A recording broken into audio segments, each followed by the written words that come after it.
of Talking Real. Nabil, how are you? I'm doing fantastic. We were just before we started here commenting, and I feel like this is just merits bringing up a moment of vulnerability here. I think I may be narcissistic and into myself because we were talking about when we see ourselves on video, like Zoom video conferences or whatever. I find myself looking at myself more than other people. Yeah. I don't know if that's just a concern of like I don't want to look weird. Does anyone else do that? What face am I making? I do that. Yeah. Yeah. It's like weird talking, but like watching yourself talk on the. I don't Yeah. know. And then especially when you're talking, I'm like looking at myself sometimes. I was like, wait, no, like focus on other people. Yeah, it's strange. It's a world we've had to get used to, Yeah. seeing ourselves on video, get used to ourselves on video, those kinds of things, which actually segues really well into something we wanted to talk about today, which is mastering a piece of the. We say mastering, like mastering, because whoever has the time to actually master Right. the social media game, and not necessarily from a personal standpoint, because if you want to go on and troll your friends on Facebook or whatever, that's fine. But from a business standpoint, actually managing a business page and how that works. And specifically, we want to talk for a few minutes about Instagram and a handful of tips. Nabil and I did a little research, and we're actually going to share a video in the show notes that we highly recommend you check out, because we can't share everything with you. There's just too much good information in a very short video, but definitely check this out. It's from one of our favorite websites, AppSumo. Which we're not going to go into, but check it out. Check out this video, but we're going to share a few of these really valuable Instagram marketing tips for your Instagram business page. And that's the thing, is it needs to be a business page. In this respect, that's one of the things that I think is important, so you can get some of the analytics and things like that. Yeah. And, just to preface this, both of us agree mastering is an air quote, because if you are in any way involved in social media, it's a very quickly changing landscape. So mastering doesn't really last too long, because you have to keep on top of the trends. You have to keep on top of what they're doing with their algorithms, how your content's going to be distributed, what kind of analytics are they giving you. And those are really the tips that we're going to talk about, how you can utilize all the data that you're already getting and leverage what the algorithms do to better suit you. Yeah, absolutely. Because the whole idea is, if you're going to have a business presence on Instagram, in this case, you need to know how to get your information in front of people and to get them to interact with it. Otherwise, that's the name of the game. Yeah. Otherwise, you're just throwing content into a black void. Yeah. And that's not what anybody wants. So, and when we talk about being comfortable on video, that's a really key component of this as well, because, and maybe this can be our first tip here, is that when you're using Instagram, one of the important things that Instagram loves, and to help feature your content, is using video, as opposed to just pictures, actually using video and showing your face. So, talking to the camera, those kinds of things, that's a good thing to do on Instagram. And so we've got a lot of practice the last couple of years on Zoom and everything else, getting comfortable being on video. So you can now use that, fold it into Instagram, and see how that's going to help you boost your content there on social media on Instagram as well. So that's an important thing. Right. Because, you can see them pushing a lot of reels, a lot of stories, IGTV.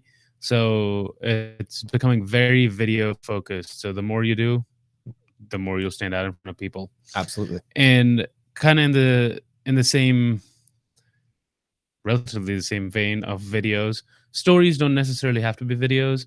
But the cool thing about stories is, if you plan to do like 4 or 5 a day, that's what you should plan to do, and space them out about a few hours from each other, because then that's constantly going to update the algorithm and pop you up on top in front of everyone else's stories, because stories work chronologically.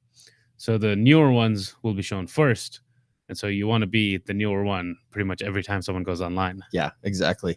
And when you're making the stories, make sure you make them interactive. So use the things like the little slider that's like, the fire emoji, and how cool that post is, or the yes or no, or a quiz or something along those lines. So make sure you use those features to make it interactive. That's another thing that Instagram really loves.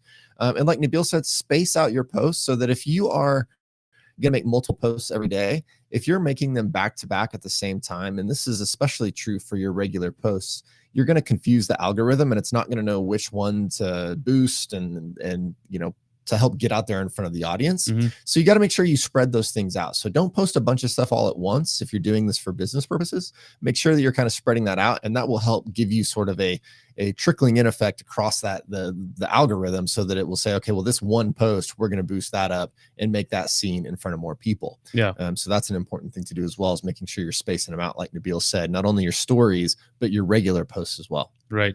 And in your regular posts, if you use carousels, if you know what that is, it's when it's got multiple images in the same post. And so if you use that, Instagram's essentially going to reward you twice, because it's going to first serve everyone that post in the carousel, your regular post. It just serves it like it normally would. Then the people that didn't engage with it or interact with it, they're going to get served that post again, but with that second picture in the carousel.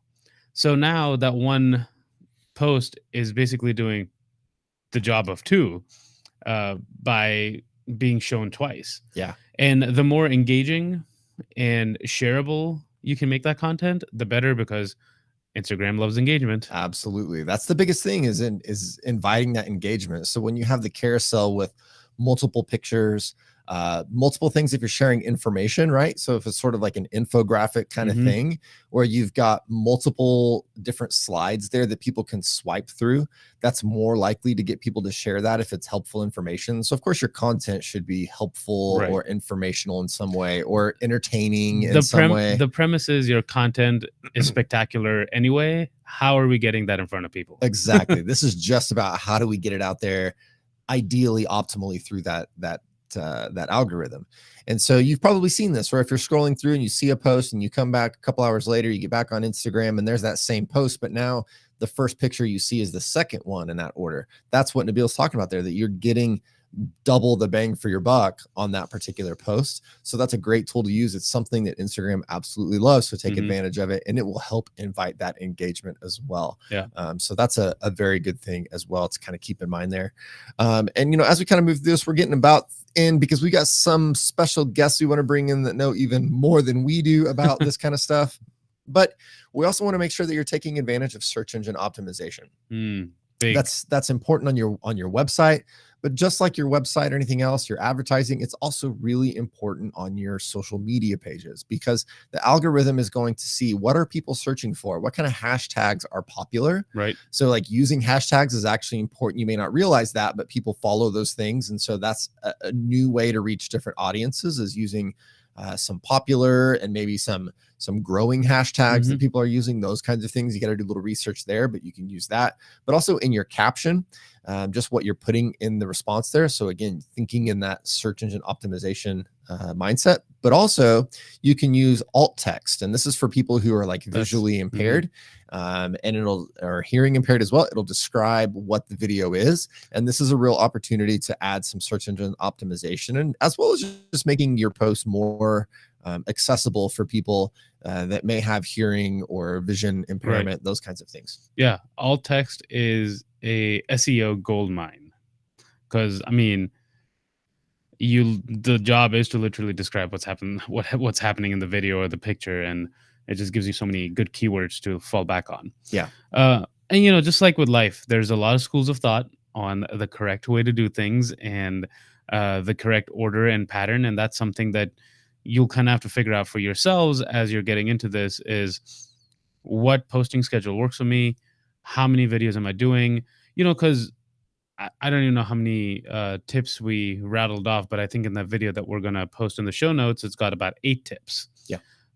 It's going to be hard to do all 8, right? So like, which ones work for you? You can pick and choose. Obviously, if you do all 8, superstar. You can remove the quotation marks from mastering. Yeah. You have mastered. Yeah. But for most people, it'll be a pick and choose and what works for them kind of scenario. Yeah, I think it's a great point. When you watch this video and you go through all these tips, you're like, man, that's a whole lot. So the thing is, think about all the different features that Instagram has. It's got Instagram TV, it's got Reels, it's got posts, it's got carousels, it's got stories. all these different tools, hashtags, other interactive tools. There's a lot there. So knowing how to use each one correctly, if you're going to use them correctly to help maximize your business benefit out of those. And then starting somewhere to at least better understand how these tools work, that will help you in your business presence on social media, particularly in Instagram, as we're talking about today. But we also want to talk to you about, well, really invite a couple of friends in. Carrick and Merrick Cornett are going to be coming in. Casey and Merrick. Carrick and Merrick. Sorry about that. Casey and Merrick Cornett are coming in to join us and talk a little bit about social media marketing, so something that they have a significant amount of expertise in. So they're going to talk with us for about 15 minutes today about it. But also, this is going to give you a little highlight as to what they're going to be talking about at our annual conference, which it's not too late to sign up by going to oarconference.com. You can still get signed up for our annual conference coming up. So please go check that out. And again, we wanted to bring them in to give you a few tips today, just to kind of whet your appetite for what you're going to get at conference later on here in about a month. So let's hear from them. Let's do it.